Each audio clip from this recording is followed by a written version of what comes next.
Daily Horoscope, August 27, 2025.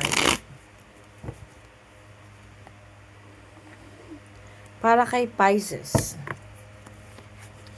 Pisces, the card said here, nawawalan daw ng guidance ng universe sa araw na ito, pero hindi ito dapat maging hadlang sa determinasyon mo, no?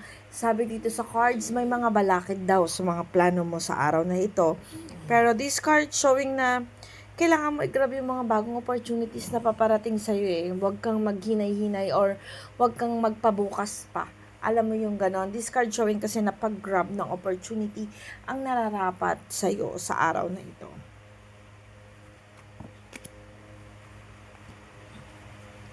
Punta tayo kay Gemini.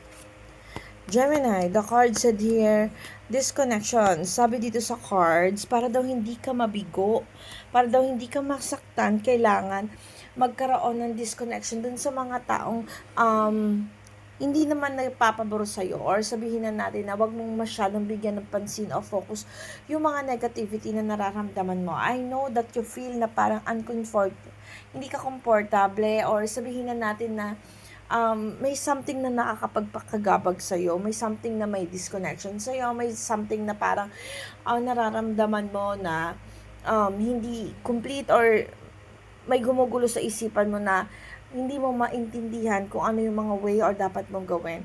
But the card said here, you need to listen to yourself and focus talaga kung ano yung problema kinakaharap mo. Kung kinakailangan daw, mag-disconnect ka dun sa mga tao na nasa paligid mo. Gawin mo muna ito para ma-realize mo kung ano yung focus mo or kung ano yung mga dapat mong i-priority, Gemini. Punta tayo kay Cancer. Cancer, the card said here, success and happiness. Sabi dito, Cancer, if you have planned to go outside, you make a travel, or may mga pinaplano ka pagpunta sa abroad na may mga bagay na inaasahan ka o ginagawa ka, sabi dito, magiging successful daw yun. Magkakaroon kasi ng good connections, and then this card showing, may mga paparating sa'yo na ikasasaya mo sa araw na ito. Actually, ang nag-head sa'yo ang the sun. So, ibig sabihin nito, magiging maganda talaga yung araw mo at magiging masaya ka today. Expect na may mga good news na paparating today. Punta tayo kay Aries. Aries, the card said here, wala daw pong pagbabago or walang new. May mga bagay talaga.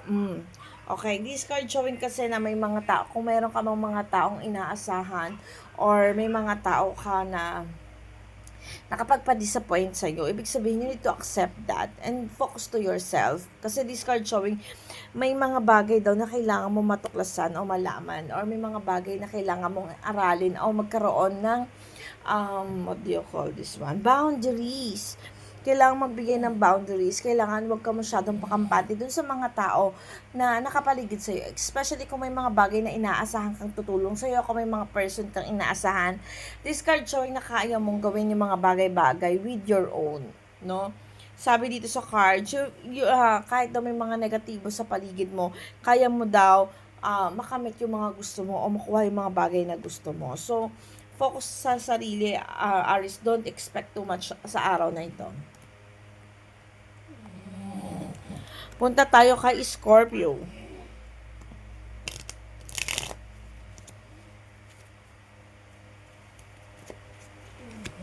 Scorpio, the card said here, hindi ka naman daw mabibigo sa araw na ito. Ayun lang talaga.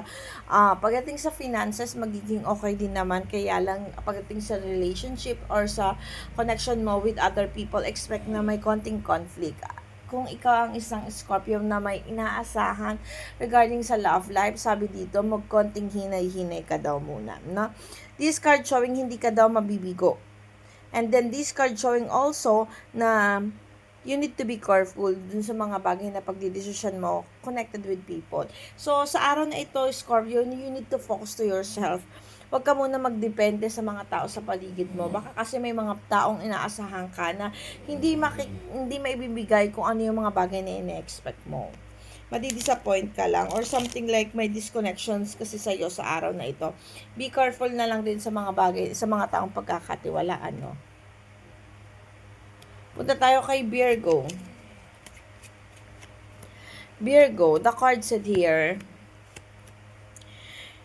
This card showing na may pag-grab daw ng opportunity. Ibig sabihin nito sa cards, kung meron man daw, Virgo, na failure or may mga bagay na inaasahan ka, huwag kang mawalan daw ng pag-asa. Kasi the card said, may mga paparating pa rin naman daw na para sa iyo. So, kung may mga kalungkutan or sabihin man natin, may negative na naramdaman ng mga nakaraan or something like disconnections with other people, o may mga bagay na pinupursyo ka na hindi mo nakuha, wag kang mag-alala. Today, meron daw pong paparating or mapapalitan, marireplace at magagawa mo ng pamamaraan yung mga bagay-bagay na gusto mong gawin. Don't worry, kasi kung may nagsara, may magbubukas din naman ng doors. Ganyan yung ibig sabihin ito. This card showing kasi ng pag-grab ng opportunity, kasi nga nakita ko dito, may nag-negative sa'yo. Punta tayo kay Libra.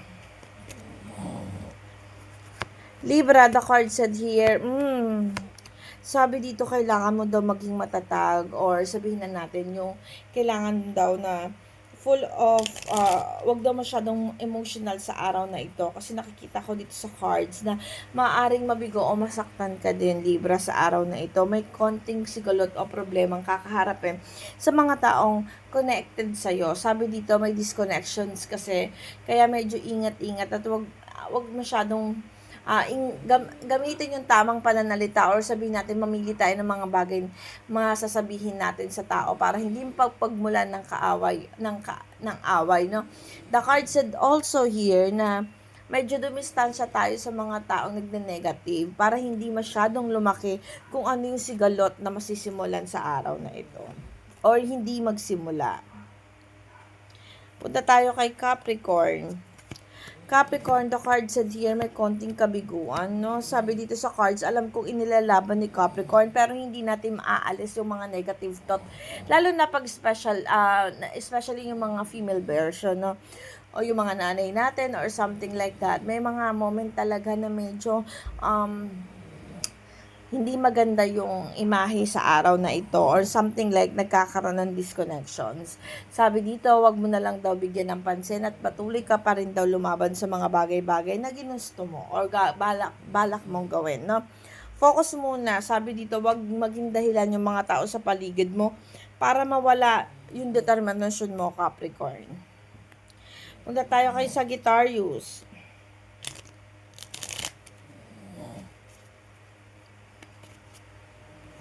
Sagittarius, the card said here, nangunguna daw sa atin ngayon yung makamundong gawain, Sagittarius. So, the card said here, you need to focus to your finances. Kailangan may boundaries, yung mga bagay na pag-aaksihan mo ng panahon sa araw na ito. Sinasabi dito sa cards kasi na yung mga bagay daw talaga na nakakapagpagulo sa isipan natin, lalo na yung mga bagay na ikasasaya natin pero hindi naka-align dun sa pagiging success natin. So sabi dito sa cards, okay lang naman tayo maglibang o magsaya, basta kailangan may boundaries tayo dun sa mga dapat nating gagawin at hindi unahin muna natin yung kapaki-pakinabang bago yung happiness na nakikita ko dito or yung sa mga makamundong gawain.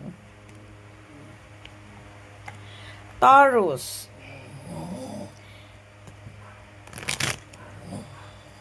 Taurus, the card said here, pinanghihinaan daw ng loob si Taurus. Nakikita ko dito may disconnections kasi.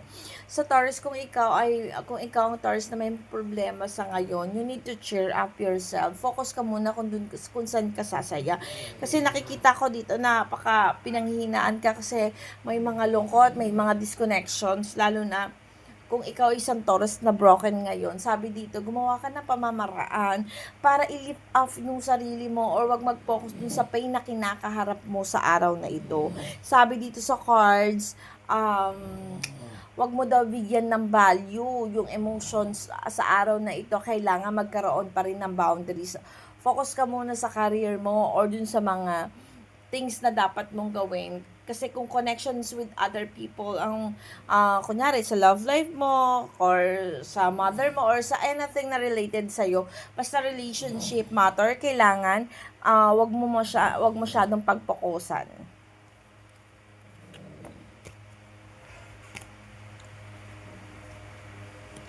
Punta tayo kay Aquarius.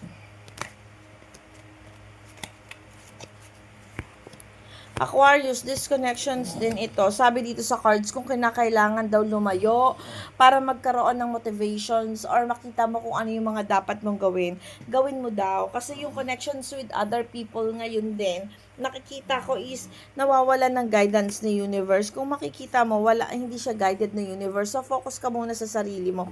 Focus muna kung ano yung mga dapat mong ginagawa. Sabi dito sa cards, kung kinakailangan umiwas o lumayo, Aquarius, dun sa mga taong nagkakaroon ng negative thoughts sa'yo, gawin mo para hindi masira o madistract ang araw mo sa ngayon.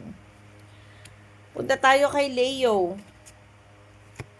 Leo, the card said here, pinanghihinaan daw ng loob si Leo kasi may mga bagay daw na hindi daw napagbibigyan. But anyway, focus muna Leo, wag ka daw mag-alinlangan dun sa mga bagay na gagawin mo para sa sarili mo. Sabi dito sa cards, kung hindi man na tupad yung mga bagay na pinupursue mo o balak mong gawin, you should have another plan. Sabi dito, mag-focus daw muna. And then this card showing kasi na may mga bagay daw nakakapanghina sa'yo, lalo na pag may mga bagay na ginusto mo ay hindi nangyayari o na hindi mo nakukuha. Sabi dito sa cards, kailangan daw be motivated. Kailangan may another plan ka. Kasi this card showing na may conflict na kakaharapin pagdating dun sa mga bagay na pinupursue mo.